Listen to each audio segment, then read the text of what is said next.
yang punya anak dan DNA-nya nggak ada di anak, itu kaum ibu. DNA itu dari ayah yang ada di anak. Jadi kaum wanita udah didesain untuk let go dari dulu sama Tuhan. Karena apa? Mereka yang kuat. Nggak terima juga. Oke. Ini kalimat pamungkas. Dengan adanya Irex, Kuku Bima, dan Viagra, membuktikan kaum pria tidak kuat. Rasain lo ya. Gimana Pak Gem? Kita nggak kuat, kita perlu dibantu. Kita cuman kuat angkat kursi, angkat meja, baru kita kuat. Tapi di ranah itu kita nggak kuat. Tak selalu Tuhan menjawab doa, namun Dia beri yang terbaik di waktu yang tepat. Kami sangat mengucap syukur untuk yang sudah terjadi, yang sedang terjadi, dan yang akan terjadi. Kami sangat yakin dan percaya Tuhan Yesus berdaulat penuh atas kehidupan setiap kami. Dan mari Roh Kudus saat ini bicara buat kami, terobosi kami, tegur kami, koreksi kami.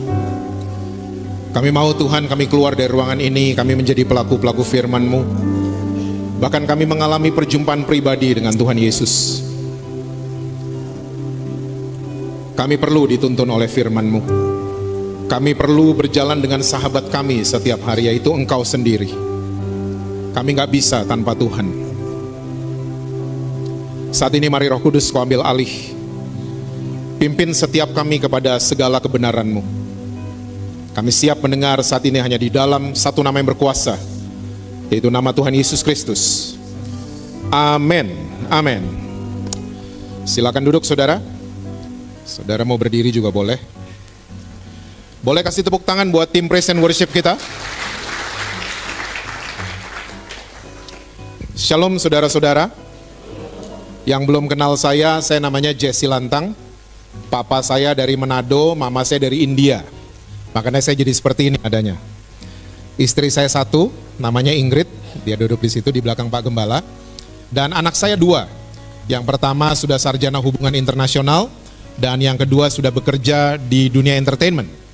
Dan pelayanan saya atas anugerah Tuhan dari tahun 97, Tuhan mengirim banyak sekali orang-orang yang aneh-aneh dalam tanda kutip. Kalau saudara pengen tahu aneh-anehnya mereka seperti apa, mereka ada yang LGBT, ada yang keluarganya berantakan, ada yang narkobaan, dan lain sebagainya.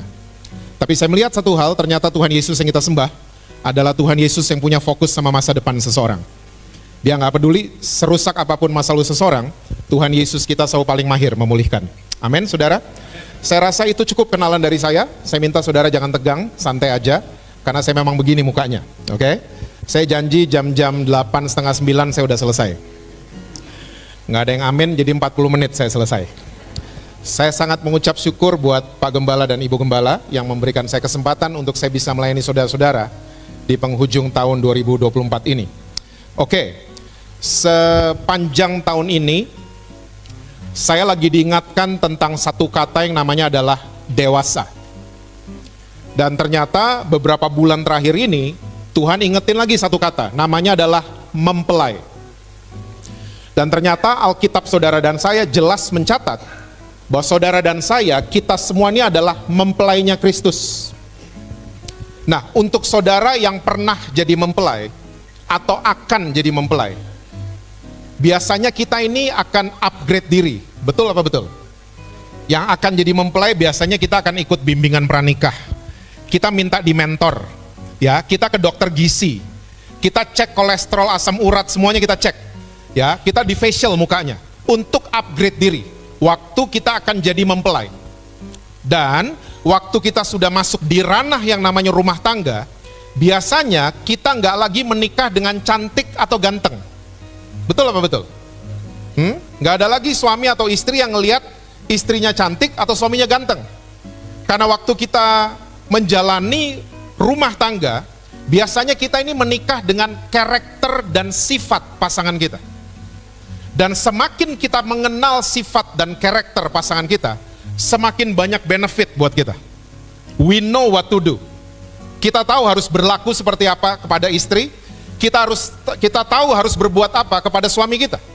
Karena kita makin mengenal sifat dan karakter pasangan kita.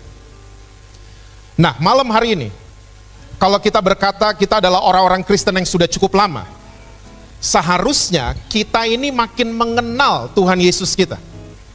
Kita makin mengenal sifat dan karakter dia. Makanya saya mau ajak saudara-saudara di CWS Sentul, jangan cuman kenal agama Kristen. Jangan cuman jago kebaktian. Jangan cuman menguasai 3 lagu cepat, 2 lagu pelan. Ya, tapi kenali Tuhan kita. Jangan cuman kenal sama agama Kristen. Sadly speaking, banyak banget orang Kristen, ini di CWS Sentul nggak ada, ya, ini di Jakarta. Banyak banget orang Kristen cuman kenal Tuhan Yesus, ya, kita kenal sifatnya cuman 3. Ini menyedihkan. Kita cuman kenal dia sebagai juru selamat, sembuhin sakit, sama ngasih berkat. Itu terus yang kita bahas. Padahal kita udah lama menjadi orang-orang Kristen. Nah, oleh sebab itu malam hari ini saya mau share satu kata atau satu sifat daripada Tuhan kita yang namanya adalah Immanuel. Yuk kita lihat sama-sama Yesaya pasal yang ke-7 ayat yang ke-14. Saya baru mulai khotbah nih. Tadi belum. Yesaya 7 ayat yang ke-14. Saudara masih ingat Yesaya 7 di mana? Itu sebelum Yesaya 8. Yesaya 7 ayatnya yang ke-14.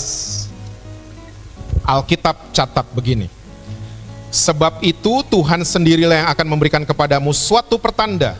Sesungguhnya seorang perempuan muda mengandung dan akan melahirkan seorang anak laki-laki, dan ia akan menamakan dia siapa saudara? Immanuel. Kata Immanuel adalah kata yang berasal dari bahasa Ibrani saudara, yang terdiri dari 2 kosakata, Imanu dan El. Kata Imanu punya pengertian dalam bahasa Indonesia berjalan bersama, duduk bersama, berbaring bersama, dan seterusnya. Dan kata El punya pengertian dalam bahasa Indonesia Tuhan atau Allah. Jadi kata Immanuel punya pengertian dalam bahasa Indonesia bukan toko buku. Tapi kata Immanuel punya pengertian dalam bahasa Indonesia Allah bersama-sama dengan saudara dan saya. Wow, ternyata ini salah satu sifatnya loh. Dia selalu pengen dekat sama ciptaannya. Oh, banyak bukti di Alkitab kita. Bahkan sebelum Yesus naik ke surga, dia kasih tahu sifatnya. Aku akan menyertai kamu sampai kepada kesudahannya. Betul apa betul? Nah, sekali lagi, ada hal yang menyedihkan dari orang-orang Kristen. Seringkali kita ini percaya kita disertai sama Tuhan. Kita percayanya begini. Waktu saya lagi baik-baik, waktu saya lagi jadi anak manis, waktu saya lagi pergi ke gereja, waktu saya lagi terlibat pelayanan, Tuhan menyertai saya. Kita belief system kita tuh mengatakan seperti itu. Tapi waktu kita kepleset, waktu kita jatuh dalam dosa, kita nggak percaya kalau Tuhan tetap bersama-sama dengan kita. Saya mau yakinkan CWS Sentul, waktu saudara lagi kepleset, saudara lagi jatuh dalam dosa, Tuhan tetap bersama-sama dengan saudara dan saya. Oh, yang amin sebelah sini doang, saya pindah sini aja. Oh, di sini udah, ya udah, saya tengah. Manusia punya belief system kebalik sama Tuhan. Manusia itu biasanya deketin saudara dan saya kalau kita lagi musim bunga kan. Uang kita berbunga, usaha kita berbunga, semua mau kenal sama kita. Tapi waktu kita masuk di musim gugur, semua nggak mau kenal sama kita, semua unfollow kita, semua delete kontak kita, semua nggak mau kenal sama kita. Tapi sekali lagi saya mau yakinkan CWS Sentul, Tuhan Yesus nggak seperti itu. Dia nggak pernah unfollow saudara, dia nggak pernah delete kontak saudara, nggak pernah. Walaupun kita lagi lewatin kegagalan, dia tetap bersama-sama dengan saudara dan saya. Karena dia sifatnya seperti itu. Dia adalah Immanuel. Dia selalu pengen menyertai saudara dan saya. Nah, ternyata dari Taman Eden, Tuhan udah kasih tahu sifatnya yang satu ini. Waktu Adam dan Hawa jatuh dalam dosa, 2 ini datengin mereka. Siapa 2 ini? Iblis sama Tuhan. Iblis datengin Adam dan Hawa. Ini nggak ada ayatnya ya saudara ya. Ini ada di banyak literatur, ya, banyak di ilmu hermeneutika dan lain sebagainya. Nah, iblis datengin Adam dan Hawa. Iblis ngomong begini, ngumpet aja, jangan sampai orang-orang sentul tahu.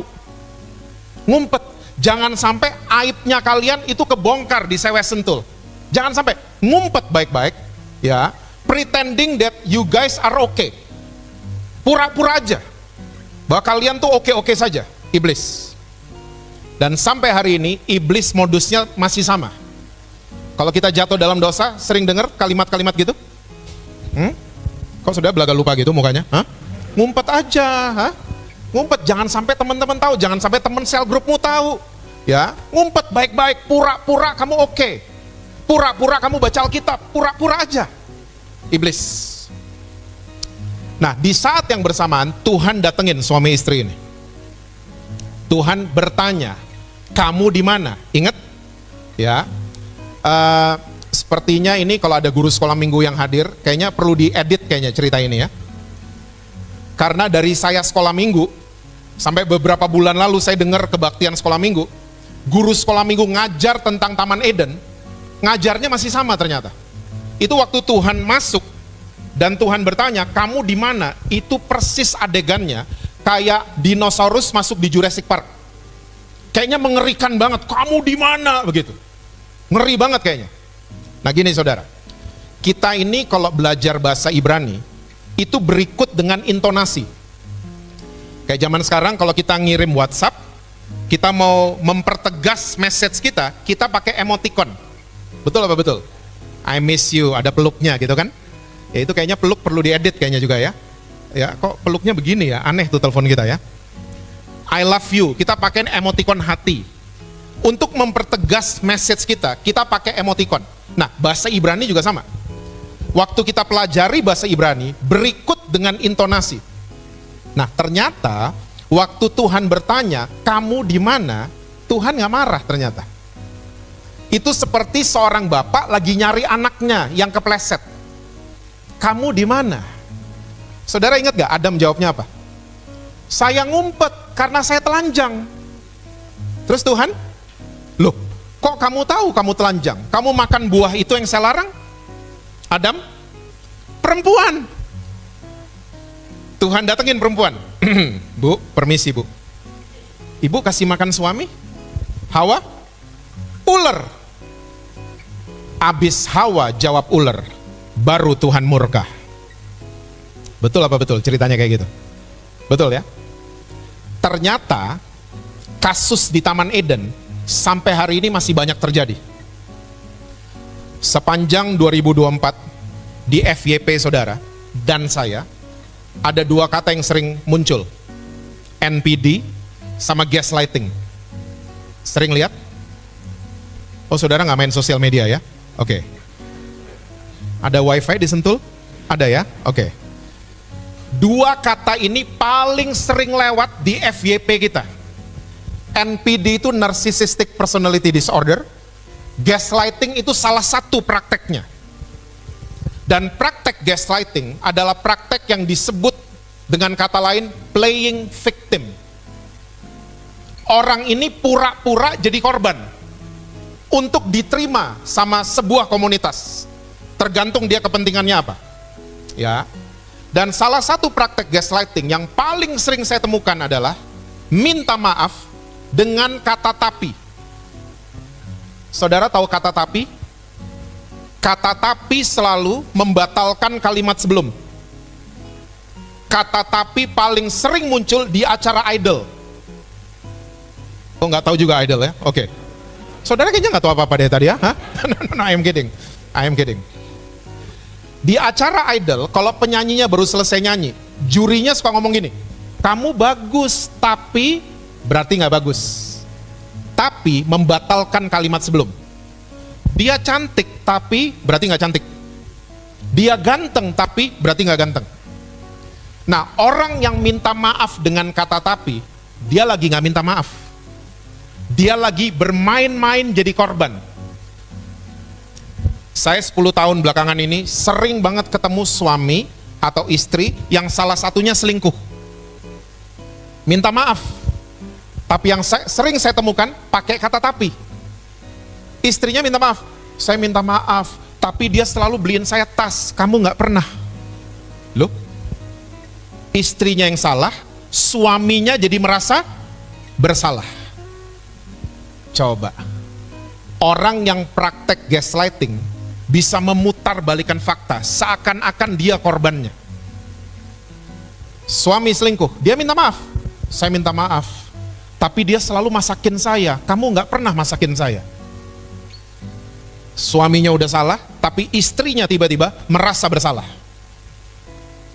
Wow, ternyata dari Taman Eden Tuhan gak suka sama gini-ginian. Perempuan, ular, Tuhan gak suka. Saya mau ajak CWS Sentul, kalau punya salah, minta maaf dan titik. Setuju saudara? Gak usah pakai tapi-tapian, gak usah. Itu salah saya minta maaf, udah beres. Gak usah pass the blame. Ini dia nih, Adam dan Hawa. Ya, ini salah satu yang membuat Tuhan marah sama mereka. Dan orang kalau sudah saling tunjuk-menunjuk karena mereka simpen banyak salah. Jadi tolong ingat baik-baik saudara, orang yang senang menghakimi bukan orang yang paling rohani. Orang yang senang menghakimi adalah orang yang simpen banyak salah dan dia nggak pernah berdamai sama penciptanya. Makanya senang nunjuk-nunjuk orang lain. Dari Taman Eden. Karena dengerin siapa? Simpen banyak salah? Dengerin iblis at the first place. Tutup diri baik-baik, pura-pura aja kamu oke. Nah, Tuhan pengen kasih tahu Adam dan Hawa kalau dia itu ada di ruang gagalnya mereka. Sayangnya Adam dan Hawa nggak mau dengerin Tuhan. Makanya saya mau ajak saudara-saudara bangun ruang gagal di keluarga saudara. Saya nggak suruh saudara literally bangun ruangan ya, tidak. Tapi masih ada nggak ruang gagal buat anggota keluarga kita? Atau kita udah nuntut ya anggota keluarga kita harus sempurna semuanya? Nggak bisa, nggak bisa. Saudara tolong ingat baik-baik, anak-anak kita banyak yang bunuh diri loh hari ini. Dan ternyata waktu diselidiki, alasannya simple, cuman karena mereka dituntut sempurna di rumah.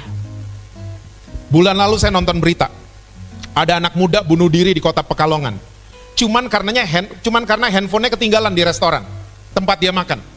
Dia balik, handphonenya udah nggak ada, dia bunuh diri. Saya punya kenalan, kirim anaknya sekolah di luar negeri. Ternyata anaknya dituntut, nilai harus bagus ya, papa mama udah keluarin uang banyak buat kamu. Semester 1 A semua, semester 2 A semua, semester 3 A semua, ada B1. Tahu nggak anak muda ini bikin apa? Dia minum racun dan dia meninggal dunia. Dituntut sempurna. Saudara jangan salah tangkap. Saya ini ayah dari 2 anak. Tahu nggak doa saya buat mereka? Mereka nilainya bagus. Mereka punya teman-teman yang baik. Mereka dapat kerjaan yang bagus. Mereka punya gaji yang bagus. Itu doa saya. Tapi kalau mereka gagal, ada nggak saya di samping mereka? Atau saya udah nuntut mereka harus sempurna? Puji Tuhan anak saya dua-duanya ranking 2. Satu dari atas, satu dari bawah. Yang ranking 2 dari bawah, ampun, paling sering bikin ulah. Tapi at the end of the day, saya selalu bilang sama dia, no matter what, kamu anaknya Daddy. I love you. Saya berdiri di ruang gagalnya mereka. Tahu nggak, waktu saya masih SMA saudara, saya punya guru favorit, namanya guru BP. Saudara senyum-senyum. Saya waktu SMA, tolong yang masih SMA, adegan ini jangan ditiru ya. Saya waktu SMA, jarang banget ke sekolah. Bolos terus. Sekalinya ke sekolah, nggak bikin PR, dan kalau masuk kelas, tidur. Guru-guru, kalau lihat saya, semuanya sarkastik langsung. Tumben ke sekolah, tumben masuk kelas, selalu sarkastik. Cuman guru BP, namanya Ibu Betty, kalau ketemu saya, halo Jesse, beda sama guru-guru lain, beda. Kamu tuh pinter kalau kamu rajin baca, itu sama dengan, ya kamu tuh males, sama juga dengan gitu kan. Cuman Bu Betty mengemas dengan kalimat yang bijaksana. Sebelum pandemi, SMA kami reuni 25 tahun. Ibu Betty datang. Yang pertama dicari, mana Jesse Lantang? Teman-teman saya bilang, di Manado Bu. Oh udah pindah. Enggak Bu, lagi tausiah. Ibu Betty keluar air mata. Saudara masih ingat ruang BP, itu ruang gagal kan? Di SMA kita dulu. Itu ruang gagal. Nah ada nggak di keluarga kita? Ada nggak di gereja kita? Ada nggak di komsel kita? Ruang gagal. Kenapa saya ajak saudara membuat ruang gagal? Karena Tuhan Yesus, dia seperti itu. Cuman dia yang ada di kegagalan saudara dan saya kan? Cuman dia. Nah kita seharusnya ikutin teladannya dia. Jangan nuntut anak-anak kita sempurna. Padahal yang nuntut hidupnya pun gak sempurna kan? Sadar. Kita selalu ditemenin sama Tuhan Yesus. Karena sifatnya yang namanya Immanuel. Nah, kalau kita punya belief system seperti itu, ya, kita percaya Tuhan kita adalah Allah Immanuel, ada benefit buat kita. Ya, dari awal saya udah jelaskan buat saudara. Semakin kita kenal pasangan kita, semakin banyak benefit yang kita miliki. Ya, we know what to do. Nah, waktu kita kenal Tuhan Yesus kita sebagai Allah Immanuel, benefit buat saudara dan saya namanya adalah ketenangan. Rest. Kita bisa rest in Christ, bukan rest in peace ya. Bisa rest in Christ. Saudara sadar nggak 2024 ya, kita lagi ngalamin defisit ketenangan. Sewa Sentul nggak ada, makanya saudara kelihatan bingung. Kita defisit ketenangan di mana-mana. Orang-orang anxiety, overthinking, itu tuh tahun ini. Kita defisit, kita susah untuk rest. Kita susah untuk tenang. Karena apa? Kita nggak kenal Allah kita sebagai Allah Immanuel. Makanya kita restless. Yuk lihat Yesaya 30. Yesaya 30 ayat yang ke-15. Yesaya 30 ini ada 3 perikop ya saudara. Perikop yang pertama, jadi Yesaya 30 ini menceritakan tentang orang Israel yang lagi kepepet. Saudara tahu kata kepepet? Ya, terpojok. Orang Israel itu lagi terpojok karena dijajah oleh Asyur. Dan karena mereka udah kepepet, mereka mulai cari pertolongan ke Mesir, bukan ke Tuhan. Nah, Tuhan mulai gak suka. Tuhan tegur bangsa ini lewat Yesaya. Oke? Yuk lihat ayat 15, saya bacain buat saudara. Sebab beginilah firman Tuhan Allah yang Maha Kudus Allah Israel, dengan bertobat dan tinggal diam, kamu akan diselamatkan. Dalam tinggal apa saudara? Tenang dan apa saudara? Percaya. Terletak apa? Wow. Ternyata orang yang kuat adalah orang yang tenang dan percaya. Hah? Orang Kristen yang kuat adalah orang Kristen yang rest and believe. Tenang dan percaya. Oke? Yang senang sepak bola, striker sepak bola kalau udah berhadapan sama kiper lawan sendirian, saya mau tanya, yang diperlukan skill atau ketenangan? Ternyata ada yang di atasnya skill loh saudara. Namanya ketenangan. Masih ingat 2 tahun lalu final Piala Dunia? Kalau sepak bola berakhir dengan adu penalti, ya, adu penalti yang diperlukan skill atau ketenangan? Makanya Argentina yang juara. Sorry fansnya Prancis. Karena algojonya tenang semuanya waktu itu. Ya, dalam mereka eksekusi penalti. Ternyata firman Tuhan sudah tulis, orang yang kuat adalah orang yang tenang dan percaya. Yuk kita selesaikan ayat ini. Ayat itu belum selesai. Terus apa? Tetapi, nah ini kita. Tuhan suruh kamu tenang dan percaya. Let me fight for you. Kita nggak mau. Kita nggak mau. Ingat ya, ini cerita ini orang Israel lagi kepepet, lagi terpojok orang-orang Israel. Mereka cari bantuan ke Mesir. Mereka restless. Mereka tidak mau tenang. Padahal Tuhan jelas sudah katakan buat mereka, tenang dan percaya. Disitulah letak kekuatan kamu. Tetapi kamu enggan. Yuk ayat selanjutnya, ayat 16. Kamu berkata, bukan, kami mau naik kuda dan lari cepat, maka kamu akan lari dan lenyap.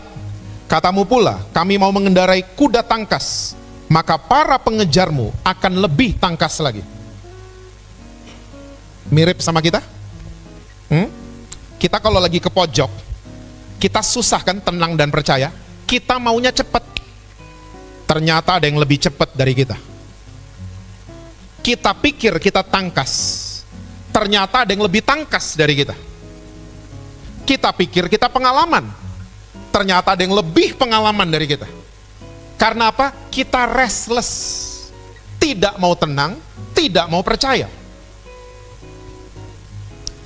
Saya tahun 2015, saya ikut bela dirinya orang Israel. Namanya Kapap. Kapap itu singkatan bahasa Ibrani. Kraf Elpanim Elpanim. Ya. Nah, waktu saya join, 2 bulan pertama, saya udah mau keluar. Nggak betah saya. Karena 3 bulan pertama, saudara tahu nggak latihannya ngapain? Slow motion. Saya bayangin nggak? Pukul ke depan, tapi slow motion. Saudara juga males kan nontonnya? Ayo pukul dong, ayo cepet dong. Ya. Bulan kedua saya udah mau quit, udah mau keluar. Bulan ketiga, instrukturnya datang, yang certificated dari Tel Aviv. Dia datang, dia tanya, senyum-senyum lagi. Gimana slow motionnya? Saya udah cemberut lihat dia. Saya udah nggak suka soalnya.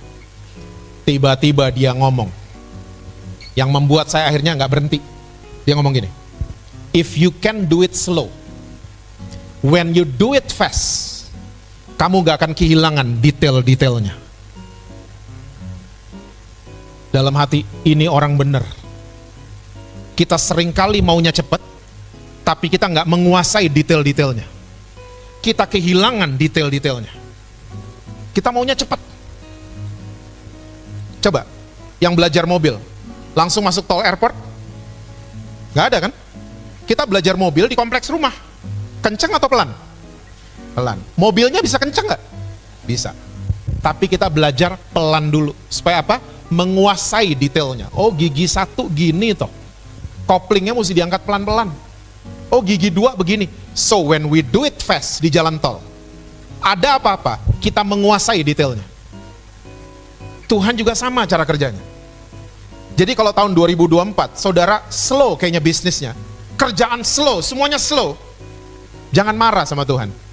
Harus mengucap syukur. Karena apa? Lagi diajarin detail-detail sama Tuhan.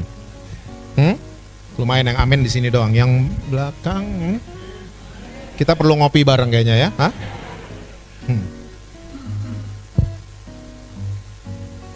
Dan saya mau beritahu saudara, ketenangan itu bukan perasaan. Ketenangan adalah posisi, letak kita ada di mana. Itu ketenangan. Saya waktu baru lulus SMA, kuliah semester 2 kalau nggak salah, saya belajar diving saudara, nyelam. Belajarnya mungkin saudara tahu ya, belajarnya mesti di kolam berenang dulu. Akhirnya singkat cerita kita berangkat ke Kepulauan Seribu. Nah, pertama kali diving di laut, itu nggak boleh sendirian. Mesti di tandem sama master diver. Jadi diikat badannya. Jadi nyemplungnya berdua. Nah, nyebur nih. Ya, Kepulauan Seribu. 5 feet, 7 feet, 10 feet. Wih, itu udah dunia lain, saudara. Ya, udah ikan semua. Ya, yang nggak ada cuman ikan Fauzi. Duh, bapak-bapak banget sih jokesnya. Hah? 12 feet, 15 feet. Udah dalam loh. Tiba-tiba alat pengukur oksigen di tangan saya sama tabung oksigen ternyata error. Di tangan saya, ya kalau dilihat tabungnya penuh oksigennya. Ternyata tabungnya udah kosong oksigennya. Anak baru loh, di bawah laut, anak baru. Saya terkena panic attack. Jadi saudara yang pernah kena panic attack, saya bisa relate, saya bisa ngerti banget. Saya pengen buru-buru, cepet-cepet naik ke atas. Ternyata master divernya pakai bahasa isyarat. Dia kasih isyarat kalau cepet-cepet naik ke atas, gendang telinga bisa pecah. Jadi take it slow. Pelan-pelan kita akan sharing oksigen. Kita sharing oksigen. Naik pelan-pelan. ya 6 feet, saya mulai tenang. Orang kena panic attack, biasanya mesti minum obat, saudara. Saya nggak pakai obat. Ya, sampai akhirnya singkat cerita, saya selamat sampai di permukaan. Dan saya mikir-mikir, flashback, saya bisa tenang karena di sebelah saya ada master diver.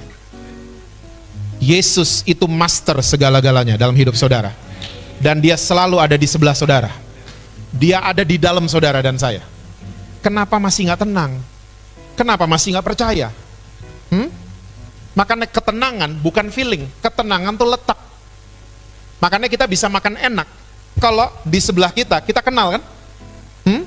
Makanan boleh enak dari Dodika, tapi kalau di sebelah kita nggak kenal, makanan jadi nggak enak. Karena makannya nggak tenang. Makanya tenang itu bukan bicara perasaan. Tenang bicara soal GPS. Letak kita ada di mana. Dan tolong ingat baik-baik saudara. Ketenangan bukan berarti saudara males-malesan di rumah. Masih ingat Keluaran 17? Waktu orang Israel perang sama orang-orang Amalek, Musa itu ke kantor, dalam tanda kutip. Musa ke medan peperangan. Musa nggak tidur-tiduran di tenda. Ya, dia ke medan peperangan, tapi waktu dia turun tangan, Alkitab bahasa Indonesia kurang detail. Waktu dia turun tangan, ternyata dia mau ngatur-ngatur. Itu pasukan panah gimana? Itu pasukan bertahan kita gimana? Ternyata dia mau ngatur-ngatur, Israel malah kalah. Tapi waktu dia angkat tangan, ya menandakan dia tenang. Sampai tangannya mesti ditopang sama Harun dan Hur. Ya, Israel malah mengalami kemenangan yang luar biasa. So, ketenangan saudara, begini. Kita lakukan apa yang kita bisa kendalikan, lakukan. Tapi waktu saudara udah nggak bisa mengendalikan, nah itu dia, tenang. Karena kita semua punya belief system, punya kepercayaan, Tuhan yang pegang kendali. Itu, orang tenang tuh kayak begitu, bukan males-malesan di rumah ya. Saudara masih ingat nggak ciptaan terakhir di Taman Eden itu siapa? Nggak baca Alkitab juga ya? Hah? Ciptaan terakhir di Taman Eden itu Hawa. Saudara tahu nggak? The latest version is always the best version. Yang paling akhir itu biasanya the best version. Jadi Hawa itu the best version. Wah, ibu-ibu udah mulai senyum-senyum. Ya. Dan itu Hawa diciptakan waktu Adam lagi rest. Hal yang luar biasa juga akan datang ke saudara dan saya kalau kita memutuskan untuk tenang. Hawa itu the best version loh. Dan dikasih gelar sama surga, penolong. Tahu nggak artinya penolong? Bukan pembantu loh. Penolong artinya lebih kuat dari yang ditolong. Wow, kaum pria mah gini semua. Nggak suka? Hah? Yang hamil 9 bulan itu kaum Hawa. Karena apa? Mereka yang kuat. Oh, nggak terima juga? Oke. Yang PMS setiap bulan itu mereka. Perutnya kram, pinggangnya sakit, pusing, kayak darah rendah gitu. Itu mereka. Kenapa? Karena mereka lebih kuat dari kita. Oh, nggak terima juga? Oke. Yang punya anak dan DNA-nya nggak ada di anak, itu kaum ibu. DNA itu dari ayah yang ada di anak. Jadi kaum wanita udah didesain untuk let go dari dulu sama Tuhan. Karena apa? Mereka yang kuat. Nggak terima juga? Oke. Ini kalimat pamungkas. Dengan adanya Irex, Kuku Bima, dan Viagra, membuktikan kaum pria tidak kuat. Rasain lo ya. Gimana Pak Gem? Kita nggak kuat, kita perlu dibantu.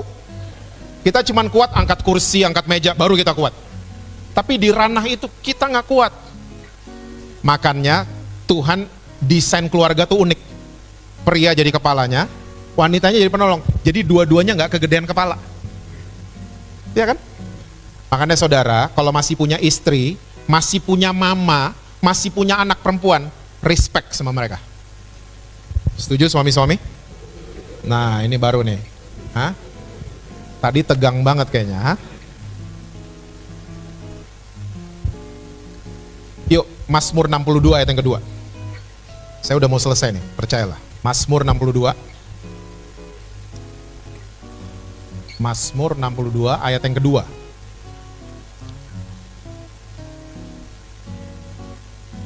Ini 3, yang kedua.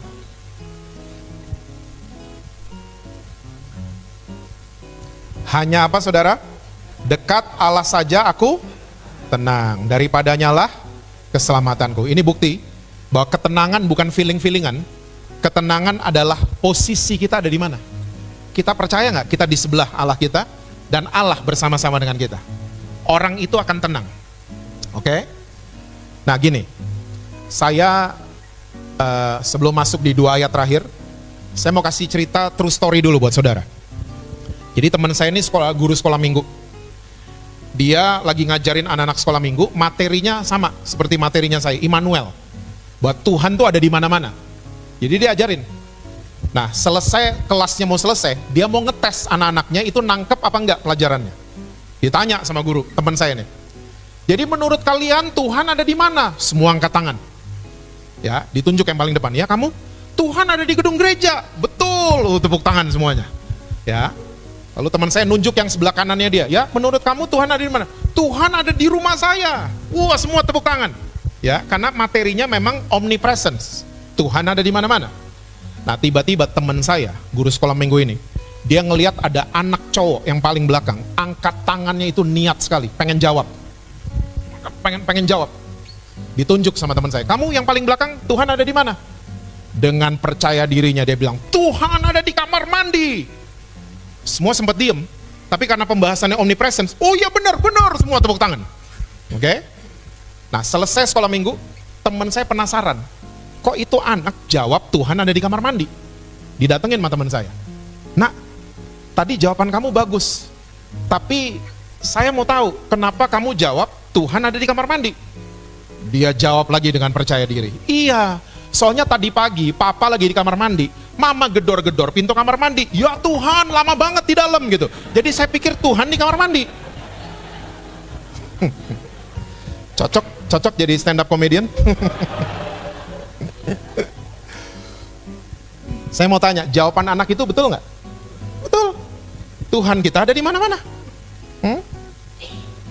Oke, 1 Raja-Raja 20. Kita harus akhiri ini ya.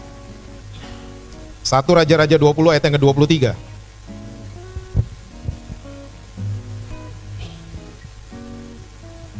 Itu judul perikopnya pertempuran dekat kota Afek. Pegawai-pegawai Raja Aram berkata kepadanya, Allah mereka ialah Allah apa saudara? Gunung, itulah sebabnya mereka lebih kuat daripada kita. Tetapi apabila kita berperang melawan mereka di tanah rata, pastilah kita lebih kuat daripada mereka. Jadi orang Aram mau perang lawan orang Israel.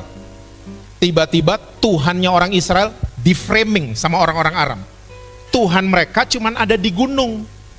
Ya, jadi kalau perang lawan mereka, jangan di atas gunung, kita kalah. Perang sama mereka di tanah rata, pasti kita lebih kuat daripada mereka.